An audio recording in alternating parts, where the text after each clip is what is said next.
Hello everyone, this is फरूज अनूथरिया। हम कंप्लीट कर रहे थे क्लास 11th बायोलॉजी का चैप्टर नंबर 8। चैप्टर का नाम है कोशिका या जीवन की इकाई। कोशिका जीवन की इकाई, पूरा एक ही है। ठीक है, इसमें हमने कंप्लीट कर लिया था।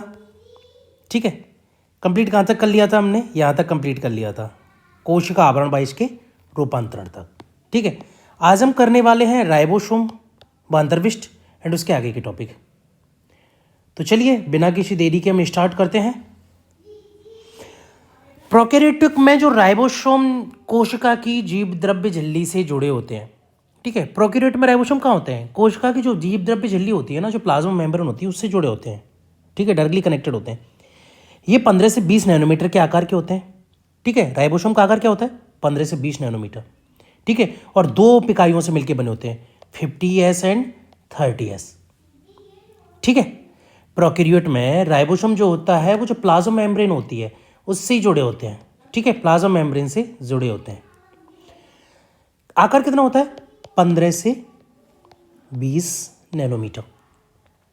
दो उप इकाइयों से मिलकर बने होते हैं। पहली उप इकाई होती है 50S एंड दूसरी 30S, यानी कि 50S एंड 30S दो उप इकाइयों से मिलकर के बने होते हैं, जो आपस में मिलकर के क्या ओवरलैप करते हैं एक जगह और क्या करते हैं, 70S प्रकार का राइबोसोम पाया जाता है। तो आपको इस बात का ध्यान रखना है कि प्रोकैरियोट्स जो होते हैं उसमें राइबोसोम 70S प्रकार का होता है, जबकि यूकैरियोट्स जो होते हैं 80 के नहीं यार, 80S। ठीक है, यूकैरियोट्स जो होते हैं उसमें 80S प्रकार का होता है। ठीक है, यह क्लियर है यहाँ तक? राइबोसोम के ऊपर प्रोटीन संश्लेषित होती है। राइबोसोम के ऊपर क्या होता है? प्रोटीन संश्लेषित होती है। भाई एंडोप्लाज्मिक रेटिकुलम पे भी लगा होता है ना, यूकैरियोट्स में एंडोप्लाज्मिक रेटिकुलम पे क्या लगा होता है? राइबोसोम। इसी की वजह से तो क्या होता है, वो रफ एंडोप्लाज्मिक रेटिकुलम बनता है। रफ क्या है? उसमें दाने पाए जाते हैं। वो दाने किस वजह से पाए जाते हैं? राइबोसोम की वजह से। वो रफ एंडोप्लाज्मिक रेटिकुलम क्या काम करती है? प्रोटीन सिंथेसिस में हेल्प करती है, या प्रोटीन सिंथेसिस का कार्य करती है। यहाँ तक क्लियर है? ठीक है, तो रफ एंडोप्लाज्मिक रेटिकुलम किससे बना? राइबोसोम से। राइबोसोम के ऊपर क्या होगा? प्रोटीन संश्लेषण।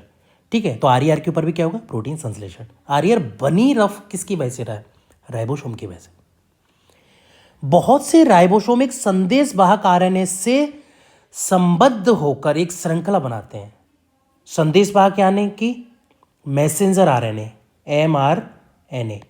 ठीक है, तो बहुत सारे राइबोसोम क्या करते हैं? एक मैसेंजर आरएनए से संबद्ध होकर, कनेक्ट होकर, जुड़कर, मिलकर कि क्या बनाते हैं? एक श्रृंखला बनाते हैं, जिसे क्या बोलते हैं? बहुराइबोसोम या फिर बहुसूत्र कहते हैं। बहुराइबोसोम या बहुसूत्र क्या होता है कि जो मैसेंजर आरएनए है, यानी कि जो राइबोसोम है वो मैसेंजर आरएनए से जुड़कर के एक श्रृंखला बनाता है, उसको बहुराइबोसोम या बहुसूत्र कहते हैं।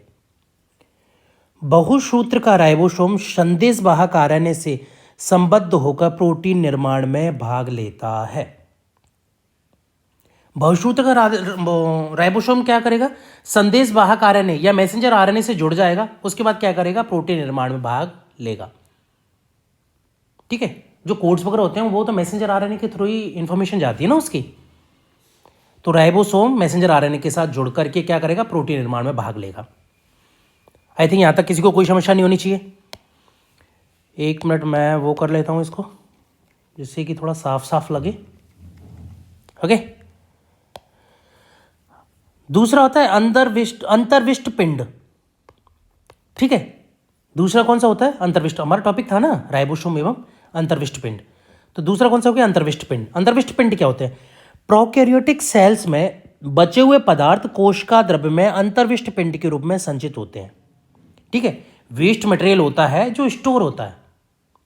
ठीक है, तो किसके रूप में स्टोर होगा? अंतर्विष्ट पिंड के रूप में। ठीक है, प्रोकैरियोटिक सेल्स में जो बच जाते हैं पदार्थ, वो सेल साइटोप्लाज्म में कहाँ पे होते हैं? अंतर्विष्ट पिंड के रूप में संचित होते हैं। ये झिल्ली द्वारा घिरे नहीं रहते। ठीक है, वैसे ही होते हैं, झिल्ली द्वारा घिरे नहीं होते, बस मतलब इकट्ठा होकर के, जैसे होते हैं ना कागज़ को अपन हाथ से मुट्ठी से बाइंड कर देते हैं। ठीक है, उसको गुड़मुड़ कर देते हैं तो बॉल सी बन जाती है ना, इस तरीके से।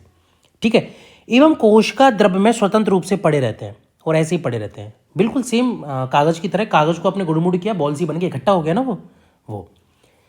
उदाहरणार्थ फॉस्फेट कण का है। ठीक है, फॉस्फेट ग्रेन्यूल्स हो गए, साइनोफाइशिन कड़का हो गई और ग्लाइकोजन कड़का है।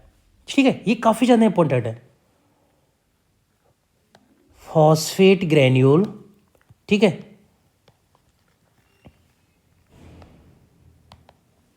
साइनोफाइशिन एंड ग्लाइकोजन ग्रेन्यूल, ये तीनों ग्रेन्यूल्स हैं, ये अंतर्विष्ट पिंड के रूप में कार्य करते हैं। ठीक है, ये अंतर्विष्ट पिंड होते हैं, मतलब कार्य करते हैं, खुद ही होते हैं। फॉस्फेट ग्रेन्यूल हो गया, साइनोफाइशिन हो गया एंड ग्लाइकोजन। ठीक है, गैस